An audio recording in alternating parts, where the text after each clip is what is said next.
잘하는 사람을 한자, 사자성어로 뭐라 그러는지 아니? 이렇게 물어봤습니다. 아들의 대답이 어떤 대답을 기대했냐면 금상첨화, 이걸 기대했어요. 근데 아들이 생각하고 뭐라 그랬냐면 과대망상? 이렇게 얘기해요. 아니 그거 말고 그랬더니 이 아들이 뭐라 그랬냐면 자화자찬? 이렇게 얘기했어요.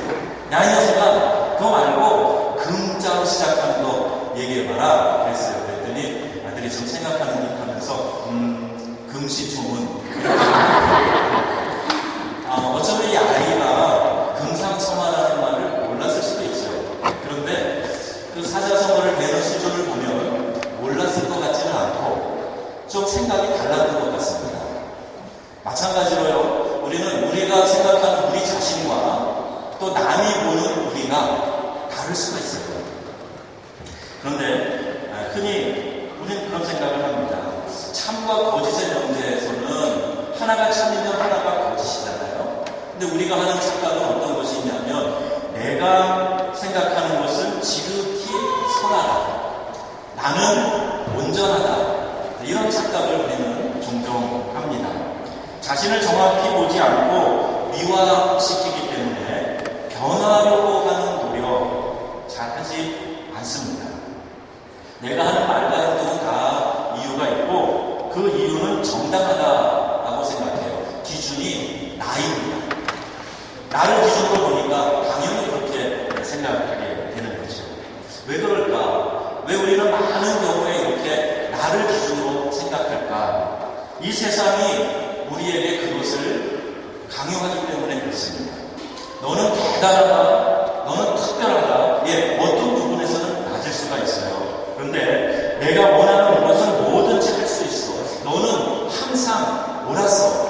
오늘 네가 잘못됐다면 그것은 너 문제가 아니라 남들 탓이야. 이런 메시지를 우리에게 계속해서 보내주고 있습니다. 그런데요, 성경은 그렇게 보지 않습니다. 성경에서는 인간은 죄인이고 선을 행할 능력을 갖추지 못하였다, 이렇게 말씀해주고 있어요. 모든 사람이 죄를 범하였음에 하나님의 영광에 이르지 못한다라고 선언합니다. 또 예레미야서에 보면 만물보다 거짓되고 심히 부패한 것이 마음이라 누가 능히 이를 알리오마냐. 누가복음에 보면 예수님이 이렇게 선언하셨습니다. 하나님 한 분 외에는 선한 이가 없느니라. 우리가 내 안에 선한 것 하나 없습니다 라는 이 고백을 할 수 있어야 우리는 하나님을 깊이 경험해본 사람이라는 거예요. 베드로가 그랬습니다. 예수를 하나님의 아들로 경험하고 나서 나를 떠나소서, 나는 죄인이다, 이렇게 고백했어요. 이사야가 성전에 가득한 하나님의 영광을 경험하고 나서 화로가 나여 내가 망하게 되었다, 나는 입술이 부정한 자다, 이렇게 고백하게 된 겁니다. 자신을 정확히 알 때 모든 가능성이 새롭게 열립니다. 치료와 학습이 일어나고 변화와 성장이 그때 비로소 일어나는 거예요. 이 모든 것이 자기 자신을 아는 것에서부터 시작된다는 겁니다. 신앙인은 적어도 성경이 나에 대해서 뭐라고 말씀한다에 대해서 귀를 기울이고 또 그것을 인정할 수 있어야 합니다. 성경이 말하는 나는 지극히 약하고 어리석고 스스로 보호할 능력이 없으며 매우 이기적이다 라고 가르쳐주고 있습니다. 이런 특징을 가진 동물이 하나 있는데 바로 양이에요. 양은 이런 특징을 갖습니다. 근시해요. 눈이 잘 보이지 않습니다. 그리고 맹수로부터 자기 자신을 보호할 아무런 능력도 갖고 있지 않아요. 심지어는 고슴도치처럼 뾰족한 가시도 없고 맹수가 습격할 때 빨리 달려서 도망갈 수 있는 발도 없습니다. 더우면 붙어있고 추우면 떨어져 있는데 어리석은 탓이다라고만 알고 있었는데 최근에 읽은 책에 보니까 양들이 이게 이기심 때문에 그렇다는 거예요. 추울 때 내 체온으로 다른 양이 따뜻해지는 꼴을 보기가 싫은 거예요. 그래서 뚝 떨어져 있다는 거예요. 밀려나기까지 하고 또 이렇게 이기적이기까지 합니다. 양의 속성이에요. 성경은 주님과 우리와의 관계를 목자와 양의 관계로 비유하고 있습니다. 하지만 양이 가진 좋은 특징이 하나 있는데 그것은 양은 목자의 음성을 알고 그 목자의 음성을 따라간다는 거예요. 내 연약함을 인정하고 목자 되신 주님을 따라가는 삶이 복된 삶인 줄 믿으시기 바랍니다. 연약해도요, 능력의 주님, 그의 지팡이와 막대기 바라보고 따라가면 됩니다. 여러분, 우리의 인생이요, 만만치 않습니다. 어디를 가봐도요, 사람들 사는 거 다 헉헉거리고 힘들게 살아요. 더군다나 고국을 떠나서 이 타양에서 살아가는 저희들의 삶, 쉬운 것 하나도 없습니다. 여러분, 아주 쉬운, 가까운, 쉽게 할 수 있는 일들, 한국 같으면 그냥 전화 한 통이면 될 것 같은 것, 외국이라 어려운 것 많이 있잖아요. 그 사이에서 때로는 좌절하기도 하고, 낙심하기도 하고, 사소한 낙심 정도가 아니라 아예 삶의 문제를 송두리째 흔드는 위협들이 우리의 삶 가운데 얼마나 많이 있습니까? 참 힘겨운 인생입니다. 만만치 않아요. 연약해서 자주 넘어지고 상처받고 힘이 빠져서 주저앉게 되지만 그러나 우리를 인도하시는 하나님의 보호 안에 있으면 언제든지 다시 일어날 줄로 믿습니다. 나는 지치고 낙심해도 하나님이 보호해 주시면 언제든지 다시 일어날 수 있다는 거예요. 왜요? 성경은 우리에게 이런 말씀을 하십니다. 이 광야와 같은 길에 하나님께서 우리를 안고 지나가신다. 그 촉박하고 많은 생명들이 위협을 느끼는 그 광야에서 우리를 안고서 하나님이 지나가신다. 주님의 말씀을 듣기 위해서 모여든 그 많은 사람들, 영의 양식을 가득 채웠는데 배고팠거든요. 예수님 그들을 배고픈 채로 그냥 돌려버리지 않으시고 무리 가운데 도시락 하나 그거 가지고 와서 오병이어의 기적을 일으키고 그들의 배고프고 굶주린 배를 채워주셨습니다. 풍랑이로 예수님이 걸어오실 때 용기를 내서 물 걷던 베드로가 의심해서 물속으로 빠집니다. 베드로를 보면 꼭 우리 같아요. 어떤 때는 확 용기를 냈다가 어떤 때는 금방 의심하고 두려워하고 꼭 그 모습이 우리 닮았어요. 아니 우리가 베드로 선생님 닮았어요. 그런데 그 베드로를 그냥 두지 아니하시고 쫓아가서 붙드시고 물에서 건져주십니다. 많은 어려움과 문제들이 있지만 그러나 우리가 하나님의 보호의 울타리 안에 있는 한 넉넉히 이길 수 있다는 것을 성경의 누누이 우리에게 가르쳐주고 있습니다. 여러분, 배우려는 자세 참으로 중요합니다. 책을 왜 읽습니까? 책을 왜 읽지요? 다른 사람의 생각이나 경험을 통해서 배우기 위함 아닙니까? 다양한 책을 통해서 사고의 폭을 늘려나가는 것 아니에요? 제일 무서운 사람이 있대요. 그 사람은 책 한 권 읽는 사람. 제일 무서운 사람. 그 하나 읽고 거기에서 가르쳐 주는 것만 그냥 그대로 받아들여서 그것만이 진리라고 생각합니다. 그래서 그걸 위해서 막 생명을 걸 태세를 갖고 있는 사람. 그 사람은 제일 무서운 사람입니다. 요한 웨슬리 선생님도 나는 책 한 권의 사람이 되겠다 그랬는데 이건 다른 내용입니다. 웨슬리는 옥스퍼드를 나온 석학이에요. 많은 책을 읽고 많은 지식을 다 섭렵하고 난 후에 그 성경 하나로 돌아와서 이 성경의 진리 하나만을 내가 붙들고 살겠다. 이 고백이죠. 마치 바울이 고백한 것과 같습니다. 그리스도를 아는 고상한 지식 외에는 모든 것을 배설물로 여긴다. 이 말씀과 일맥상통하는 것입니다. 누군가가 리더는 리더다 이렇게 표현을 했어요. 남을 이끌어가는 사람은 읽는 사람이다 라는 그런 뜻이죠. 배우기를 멈추면 리더로서의 자격이 없다는 거예요.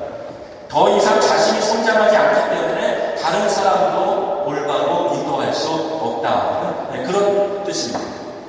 새로운 변화를 시도하는 사람들, 새로운 목표를 향해서 전진하는 사람들, 그들이 가져야 할 마음의 그 본분이 오늘 본문에 나옵니다. 그 첫 번째는 이런 거예요. 내가 이미 얻었다 함도 아니다. 이런 마음 가지라는 거예요. 작은 고기에 먹이 주냐? 이런 속설이 있어요. 우리 연애할 때 주로 쓰는 얘기인데, 이 연애꾼인 남자들은 잘 아는 얘기입니다. 내가 어떤 마음을 살기 위해서, 무언가 얻어내기 위해서, 그때는 막 아양을 끌다가 얻고 나면 뒤도 안 돌아보는 것. 이것이 이 세상의 상술 아닙니까? 고객님 그러다가 계약서에 사인하고 나면 그 다음에는 별로 일 없는 거지. 은혜도 모르는 것 같고 의리도 없고 이익에만 눈먼 것 같은 이 세상을 우리는 비판합니다. 그러나 우리 자신도 역시 어쩔 수 없는 인간임을 보게 돼요. 속담에 화장실 갈 때 마음하고 나올 때 마음 틀리다, 이런 말이 있는데, 급한 문제가 생겼을 때 근데 그 문제를 해결하고 난 다음에 또 상황이 다르다는 거죠. 필요한 것을 얻게 되었을 때 우리 느긋해지고 이내 게으름에 빠지게 됩니다. 그래서 이미 얻었다라는 이 생각 버리라는 거예요. 또 하나, 내가 온전히 이루었다 함도 아니다라고 했습니다. 제가 어린 시절에 저희 집에 위인 전집이 있었어요. 그런데 저는 몇 번 읽지 않았습니다. 어린 마음에 어떤 생각이 들었냐면, 이 전기 주인공의 그 내용을 보면요, 태어나서부터 죽을 때까지 모든 게 좋아요. 아주 완벽합니다. 흠도 티도 없는 온전한 사람처럼 그렇게 다 미화시켜놨어요. 그래서 제가 몇 번 읽고 안 읽었어요. 민족적 자부심을 고취하기 위해서 영웅도 나와야 되고 찬란한 역사를 드러내야 하겠지만, 이것이 지나치면 북한처럼 지도자 우상 숭배를 하거나 일본처럼 역사를 왜곡하는 일도 서슴지 않게 되는 겁니다.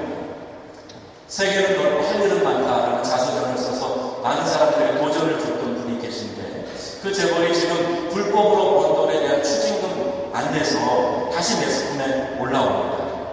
성경과 정기문에 다른 점이 있다면요, 성경에는요, 인간을 포장하거나 미화시키지 않고 그대로 그 사람의 모습을 드러내고 있습니다. 심지어 아버지와 딸들의 통관 문제, 시아버지와 며느리의 부적절한 성관계, 이런 것도 기록되어 있어요. 홍콩에서는 성경을 19금 해야 된다는 말이 나왔답니다. 믿음의 조상 아브라함이 아내를 누이라고 속인 일이 성경에 기록되어 있어요. 민족의 영웅인 다윗의 간음 사건이 나옵니다. 교회의 수장인 베드로의 위선에 대한 기록이 나옵니다. 지상에서 가장 온유한 자로 불렸던 모세가 혈기 부렸던 것이 성경에 기록되어져 있어요. 에르메스라고 제우스라고 불렸던 바울과 바나바, 신의 이름으로 불려졌던 그들이었지만 그들이 의견이 달라가지고 막 서로 다투었던 일이 성경에 그대로 기록되어져 있습니다. 위대한 신앙의 인물들이었지만 성경은 그 어느 누구도 미화시키거나 포장하지 않았어요. 왜냐하면 이것이 인간의 본질이다 하는 것을 정확히 가르쳐주고 있는 것이기 때문입니다. 자수성가라는 말을 종종 듣습니다. 내 손으로 집을 세웠다라는 말이죠. 근데 여러분, 신앙인의 관점으로 볼 때 이게 가능키나 한 말입니까? 누구의 도움 없이 내 손으로 집을 세웠다? 이게 가능합니까? 흔히 성공했다고 생각을 하는 사람들은요, 하나님을 잘 찾지 않습니다. 내가 했잖아 라고 말하고 싶을 뿐이에요. 내가 신앙이 성숙하지 않았을 때가 동일한 현상이 나타납니다. 내가 했잖아 라고 말하고 싶은 거예요. 우리가 굳이 말을 만들어서 붙인다면 우리는 자수성가라는 말보다는 심수성가, 하나님의 손으로 세워졌다, 이렇게 말해야 맞습니다. 하나님의 영광을 가로채는 것이 얼마나 무서운 죄인지 아십니까? 헤롯이 하나님께 돌린 영광을 가로채다가 충이 먹어 죽었어요. 하나님은요, 만원의 영광을 받지도 아니하시지만 그 하나님을 존귀케 하고 영화롭게 하는 자리에 내가 슬쩍 발을 담글 때 기뻐하시지 않습니다. 라오디게아 교인들이 성령께 들은 책망이 있어요.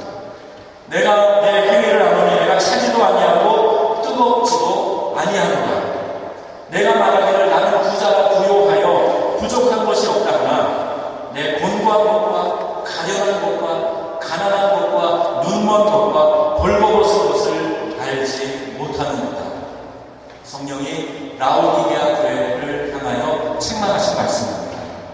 네, 여러분, 지금 우리 유럽의 교회가 라오디게아 교회 같지 않습니까? 이곳에서 신앙생활하는 오늘 우리들의 모습이 라오디게아 교회 교인들과 같은 그런 모습은 아닙니다. 신앙에는 중간지대가 없습니다. 열심을 잃었다면 우리는 모든 것을 잃어버린 거예요. 왜요? 하나님의 말씀은, 복음은 불입니다. 그게 우리 안에 들어와 있는데 우리가 열심을 내지 못하고 싸늘하게 씌워져 있다는 것은 있을 수 없는 일이에요. 내 안에 하나님의 말씀이 없기 때문에, 복음의 능력, 두나미스가 없기 때문에 우리가 차지도 않고 덥지도 않고 미지근한 상태가 되어서 그렇게 신앙생활하고 있는 겁니다. 영적인 질병이 찾아오면 제일 먼저 나타나는 현상이 귀에 병이 든다는 거예요. 들리지 않는다는 얘기입니다. 하나님의 말씀이 내 안으로 끌고 들어오는 것을 차단하기 위해서입니다. 성경은요, 이렇게 말씀합니다. 심령이 가난한 자는 복이 있나니 천국이 그들의 것입니다. 여러분, 마음이 가난해야 말씀이 들리는 거예요. 내 마음이 가난해야 전능하신 하나님 앞에 나와서 무릎 꿇고 그분을 예배하고 싶은 마음이 드는 거예요. 마음이 부요해서 스스로 나는 부자라 부족한 것이 없다 하는 마음을 가지면 예배자의 마음이 들지 않습니다. 기도하게 되지 않아요. 나의 부족함을 알고 주님 앞에 엎드려 긍휼을 구하는 마음이 있어야 우리는 기도할 수 있게 되는 거예요. 인본주의와 세속주의는 우리의 기도를 빼앗아갔습니다. 하나님의 기준이 아니라 내가 기준이 되었기 때문에 하나님께 매달려서 부르짖어 기도할 이유가 없어진 겁니다. 하나님이 주시는 보호의 은총보다 이곳의 세큐리티 소시아를 더 신뢰하게 되면 주일날 하나님의 은혜를 간구하면서 예배자로 나와 서 있지 않아요. 은총을 간구하는 마음이 없기 때문입니다. 여러분, 내가 체면 때문에, 교제 때문에, 음악 때문에, 이성 때문에 교회에 나오는 것은 참된 예배자가 아닙니다. 물론 시작할 때, 신앙을 갖게 될 때 그것이 동기가 될 수는 있어요. 그러나 진정한 예배자는 이 모든 것이 동기가 되는 것이 아니라 유일하신 전능하신 하나님 그분을 영화롭게 하는 것, 이것이 예배의 이유이고 예배의 본질이 된 사람, 그것이 참 예배자의 마음입니다. 우리는 이미 얻었다, 온전히 이루었다, 부유하다라는 착각에서 벗어나야 새로운 출발을 할 수 있게 되는 것입니다. 우리는 새롭게 출발해서 앞으로 전진해야 됩니다. 한국에서도 보니까요, 많은 의지와 투기를 가지고 투지를 가지고 열심히 하다가 그만 그게 꺾여서 아무런 의지도 없고 아무 생각 없이 지내는 사람은 의외로 많더라고요. 어쩌면 오늘 우리도 너무 피곤해 있어서 이것은 될 일이 아니야 그렇게 생각하고 우리 인생의 많은 문제를 접어놓고 사는지 모르겠습니다. 내가 좀 더 근성 있게, 좀 더 하나님께 간구하면서 이것을 좀 바꿔보기 위하여 노력해야 되는데 이미 해봤어, 되지 않아, 이것은 토양이 아니야, 이렇게 이야기하면서 이미 포기해버린 것이 혹시 우리 가운데 있지는 않을까. 여러분, 새롭게 출발해서 앞으로 전진하기 위해서 더 나은 삶을 위해 변화의 목표를 세워야 됩니다. 바울은요, 예수께 잡힌 바 된 그것을 잡으려고 달려가노라 이렇게 말했어요. 사명을 위해서 달려가겠다는 거예요. 그가 예수님께 받은 사명이 뭡니까? 은혜의 복음을 증거하는 거예요. 그리고 그것을 증거하는 일을 마치려 하면은 내 생명을 조금 더 귀한 것으로 여기지 아니하노라, 이런 비장한 고백을 합니다. 그는 자신이 이방인을 위한 사도임을 알았어요. 그리고 분명한 소명의식 가운데 살았습니다. 목표가 분명한 사람, 그냥 봐도 달라요. 사람들의 특징이 있습니다. 목표가 분명한 사람은요, 눈빛이 달라요. 눈빛이 흐리멍텅하지 않습니다. 썩은 무슨 생선, 뭐처럼 그렇지 않아요. 눈에서 빛이 납니다. 분명한 목표가 있기 때문에 그래요. 우리 청소년들은요, 이성에 대한 얘기를 하면 눈이 반짝반짝합니다. 막 졸다 보면 이성에 대한 얘기가 나오면 막 빛이 나요. 한참 활동기에 있는 우리 장년들은 돈에 대해서 굉장히 관심을 갖고 눈에 빛이 납니다. 중년이 지나가고 노년이 되면 명예 때문에 그 명예를 얻기 위해서 눈에 빛이 납니다. 리차드 포스터가 돈, 섹스, 권력이라는 책을 썼습니다. 그리고 이것이 사단이 우리를 넘어뜨리는 수단이다라고 그렇게 말합니다. 우리의 눈빛에 사기가 충천해 있는지 패배의식에 젖어 있는지 나타나요. 우리의 눈빛에 사랑과 정감이 있는지 위선과 기만으로 쌓여 있는지 그게 눈빛 가운데 나타납니다. 눈을 마주치지 않고 싶은 사람들은 마음을 들키고 싶지 않은 거예요. 기둥기에 앉지 마세요. 눈을 쳐다봐야 돼요. 아이 컨택이 얼마나 중요한지. 마음을 들키고 싶지 않아서 혹시 저기 계신가? 진짜 그렇게 오해할지 몰라요. 너의 목소리가 들려. 눈빛을 조심해. 여러분, 목표가 분명한 사람의 특징이 있습니다. 걸음걸이가 달라요. 자세를 말합니다. 가야 할 곳이 분명히 있기 때문에 만고강산 물안가듯 그렇게 하지 않습니다. 힘있게 한 방향으로 갑니다. 넘어졌다가도 다시 일어나서 갑니다. 여기저기 기웃거리지 않습니다. 목표가 분명한 사람 시간을 허비하지 않습니다. 이것은 방향을 말합니다. 향방 없이 가지 않는다는 거예요. 왜요? 가야 될 목표, 그 표적이 분명히 있기 때문이에요. 고린도전서 9장에 말씀합니다. 그러므로 나는 다름질하기를 향방 없는 것 같이 아니하고 싸우기를 허공을 치는 것 같이 아니하며. 여러분, 이 바울의 고백이 저와 여러분의 고백이 되기를 주의 이름으로 축복합니다. 무엇을 위하여 싸워야 되는가? 어떤 것이 내 삶의 목표가 되어야 되는가? 이게 분명해야 된다. 내 삶의 목표가 무엇인가? 우리 교회가 나가야 될 목표가 무엇인가? 이걸 분명히 바라볼 때 시간 낭비하지 아니하고 우리가 분명하게 그 길을 향해 나아갈 수 있게 된다는 겁니다. 그래서 앞으로 달려가기 위해서는요, 오늘 성경 본문이 우리에게 조언해 주는 것이 있어요. 잡은 줄로 여기지 아니하고 이미 붙잡고 있는 쓸데없는 것을 놔야 됩니다. 그래야 앞으로 달려갈 수가 있어요. 또 뒤에 있는 것은 잊어버리라고 했어요. 우리의 역사 가운데 이미 지나버린 시간, 거기에 연연해서 붙잡혀 있지 말고 지난 것은 잊어버리고 앞에 있는 것을 잡으려고 해야 된다는 거예요. 또 표대를 향하여 위에서 부르신 부름의 상을 위하여 나아가라 했습니다. 여러분, 믿음이 없으면 기쁘시게 못한다고 했어요. 그리고 하나님은요, 자기를 찾는 사람과 또 그 하나님을 찾는 사람에게 상 주시는 이가 있다는 것을 우리에게 말씀 통해 알려주고 계세요. 여러분, 어떤 목표를 향해서 지금 나아가고 계십니까? 아이들 가운데 보면요, 앉아서 뭐 하나 가보면 계획표 만드는 아이들이 있어요. 늘 계획표만 만드는 것 같아요. 아니, 그 시간에 차라리 앉아서 공부하지, 이런 마음도 들어요. 뭐하니? 그러면 스케줄 짜고 있어요. 그렇게 얘기해요. 그럼 너무 핀잔하지 마세요. 계획을 세우고 작심삼일 하더라도 3일 했으면 됐어요. 또 계획 세우면 되죠. 그리고 또 3일 가면 돼요. 그 목표를 정한다는 건 얼마나 귀한 일입니까? 좋은 일이에요. 갈렙이 80세가 되었는데 이 산지를 내게 주소서. 그날의 주님께서, 하나님께서 말씀하신 그 땅을 내게 주시옵소서. 이렇게 목표를 가지고, 비전을 가지고 고백할 수 있었어요.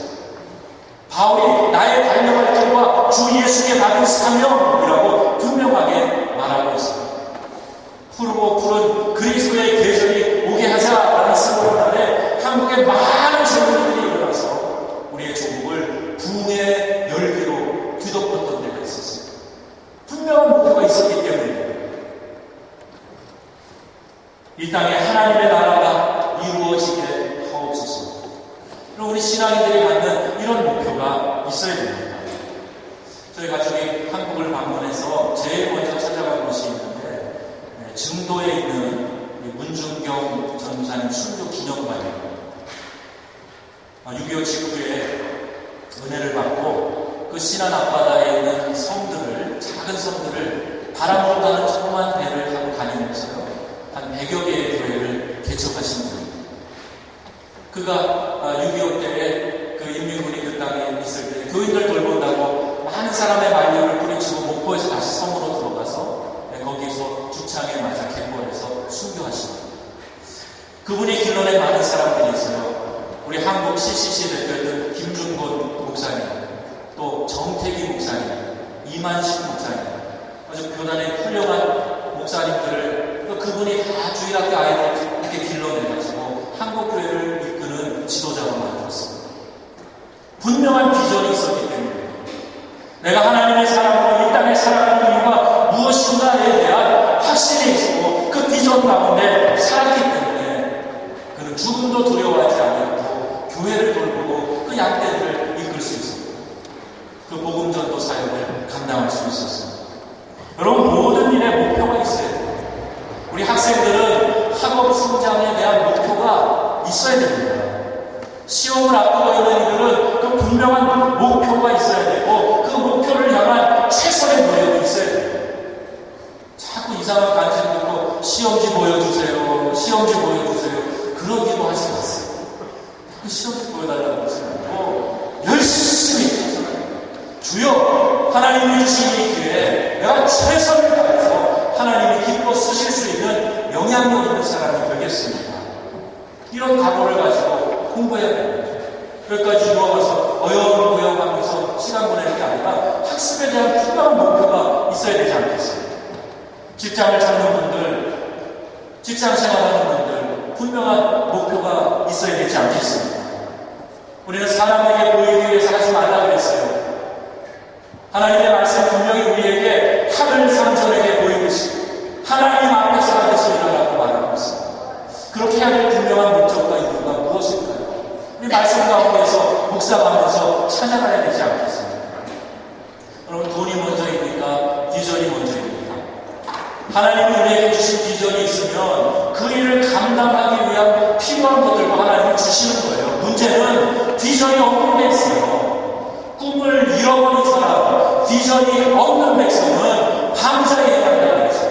망한다고 했어요. 더 중요한 건 물질이 아닙니다. 환경이 아닙니다. 비전이에요. 하나님이 나를 오늘 왜 이 자리에 세우셨는가에 대한 분명한 목표의식, 이것이 오늘 우리에게 필요한 것입니다. 믿음의 표대를 향해 나아가기 위해서는요, 우리의 신앙의 성장 목표도 정해야 됩니다. 여러분, 기도 생활의 목표를 정하셨습니까? 이제 바캉스 기간이 다 지나고 세 달이 시작됐는데 이번 세 달에는 내가 한번 이렇게 하나님 앞에 기도하며 나아가고 싶다. 그런 계획을 좀 우리가 다 세우면 좋겠습니다.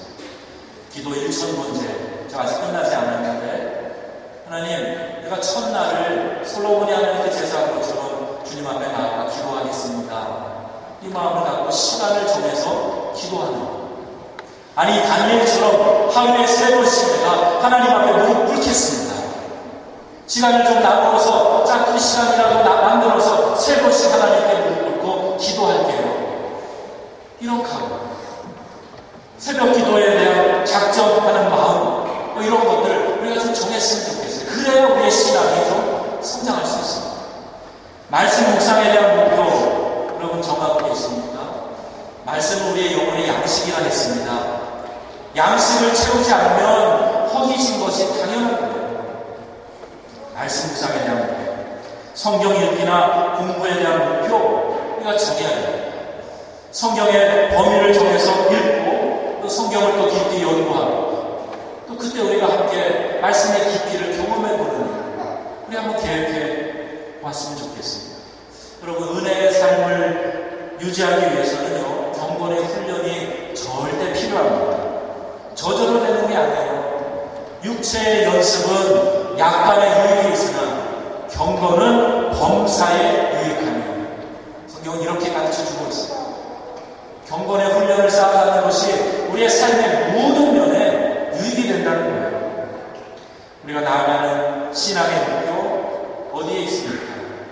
주님을 닮아가는 데 있습니다. 우리의 푯대는 예수 그리스도예요. 믿음의 주요 온전케 하시는 예수를 바라보고 그분 닮으려고 하는 것, 이것이 우리의 신앙의 목표가 되어야 됩니다. 에베소서 4장에 말합니다. 우리가 다 하나님의 아들을 믿는 것과 아는 일에 하나가 되어 온전한 사람을 이루어 그리스도의 장성한 분량이 충만한 데까지 이르리니. 그럼 우리의 믿음이 자랄 목표가 있어야 되는 거예요. 예수님처럼 예수님 그리스도의 그 장성한 분량이 충만한 데까지 우리의 믿음이 자라나야 된다. 교회에서 내 직분만 생각하는 게 아니라, 내가 맡은 역할만 생각하는 게 아니라 내 안에 믿음이 자라고 있는가, 이걸 생각하고 믿음이 자랄 수 있도록 경건의 훈련, 노력이 우리가 한번 있어야 된단 말이에요. 하나님 사랑하고 이웃 사랑하는데 내 성장 목표가 지금 정해져 있는가? 내가 얼만큼 더 우리 하나님 사랑할까에 대한 생각을 지금 하고 있는 것입니다. 하나님을 기뻐하고 예배하는 삶에 있어서, 기도의 습관과 말씀 묵상과 전도하는 일에 있어서 주님을 닮으려고 하는 노력이 오늘 우리 가운데 있어야 합니다. 여러분, 몸된 교회를 섬기는 일, 교회를 위하여 내가 헌신하고 봉사하는 일에 대한 내 마음의 각오가 있어야 됩니다. 양 무리들을 보면요, 어디에나 다 희생양이 있다고 해요. 이리떼가 그 양 무리에 들어오면 양들을 막 물어서 뜯어놓고 상하게 하지 않습니까? 그래서 이 양 무리들마다 희생양이 있는데, 이리떼가 들어올 때 밖으로 팍 뛰어나가는 건강하고 토실토실 살찌고 젊은 양이 있다는 거예요. 그게 뛰어나가면 이리떼가 그 양을 잡으려고 쫓아가서 그 양이 희생제물이 되고 다른 양들이 그 사이에 보호가 된다. 희한하게도 이 양들의 무리들마다 다 그 희생양이 있다는 거예요. 하나님은 믿음의 공동체에도 이 희생양을 주셨어요. 어려울 때, 그리고 헌신이 필요할 때, 내가 주님의 몸된 교회를 위하여 희생해야 될 때, 그때 부름받은 사람, 그 일을 위하여 하나님이 예비해 두시고 세워둔 사람 있다는 겁니다. 여러분, 오늘 우리가 하나님의 말씀을 담아서 운동장에서 경기하는 사람 법대로 해야 된다 하시오. 표대를 정해 나가야 틀리는지 맞는지 알 수 있다고 성경 말씀하시오. 믿음이 없이 교회 생활하는 것 하나님이 기뻐하시는 일이 아니라고 말씀합니다. 히브리서 11장에 보면 믿음이 없이는 하나님을 기쁘시게 하지 못하나니 하나님께 나아가는 자는 반드시 그가 계신 것과 그가 자기를 찾는 자들에게 상 주시는 이심을 믿어야 할지니라. 이렇게 말씀합니다. 무엇이 나를 움직이게 하는가? 어떤 영적인 일에 여러분은 에너지를 사용하고 계십니까? 9월에는 특별 새벽 기도회가 있습니다. 목요일 성경 연구하는 성경 공부가 시작됩니다. 우리가 영적인 에너지를 이런 일에 좀 사용해야 해요. 하나님이 기뻐하시는 일이 뭔가? 우리 지난 여름에 우리 광장에 나가서 연주하며 찬양하며 주의 이름을 전하고 우리 하나님의 이름을 높이고 했던 그 아름다운 사역처럼 누군가 바라보지 않는, 그리고 누군가의 손길이 미쳐야 될 그곳에 내가 팔을 걷어붙이고 나가서 헌신하고 봉사하는 사람이 공동체에 필요한 거죠. 그걸 생각하면서 하나님, 영적인 일에 내가 어떻게 에너지를 사용할까요? 예배하고 말씀 배우고 주의 복음 전하는 일에 내가 얼마나 더 주님 앞에 동원되기를 원합니다. 주님 알려주세요. 저를 사용해 주세요. 이런 마음의 각오가 오늘 우리에게 필요합니다. 잠언 8장에 말씀합니다. 나를 사랑하는 자들이 나의 사랑을 입으며 나를 간절히 찾는 자가 나를 만날 것이다. 하나님이 기뻐하시는 일에 동원됨이 없이 내가 어떻게 하나님을 사랑한다고 말할 수 있습니까? 혹시 그렇게 말한다고 해서 그 말이 진실이겠습니까? 하나님이 기뻐하시는 일에 내가 동원됩니다. 하나님의 몸된 교회를 세워가는 일에 내가 헌신하는 것, 우리 우리 주님이 무엇보다도 기뻐하시는 일일 줄로 믿습니다. 이제 가을이 시작됩니다. 각자의 삶에서 성장의 목표를 정해야 해요. 또한 우리의 신앙의 성장의 목표를 우리 같이 정해보시죠. 하나님은요, 우리가 자라나기를 원합니다. 계속 그 자리에 그 모습으로 있기를 원치 않으세요. 자라나기를 원하고 계십니다. 나의 영혼이 풍성함을 누리며 범사에 강건함으로 하나님의 인도하심을 받기를 오늘 주님이 고대하고 계시고 목회자인 제 마음에 간절한 소원이 바로 그것입니다. 믿음의 편대를 향해서 예수님 닮기 위해서 우리가 함께 나아가십시오. 주님이 기뻐하시고 주님이 함께 하실 것입니다. 하나님의 은혜가 그렇게 각오하고 결단하고 나아가는 여러분에게 더욱 함께 하시기를 주 예수님의 이름으로 축원합니다. 아멘. 기도하겠습니다. 오늘 우리에게 주신 말씀 따라가며 기도하시죠. 우리의 삶의 주인은 내가 아니라 하나님이십니다.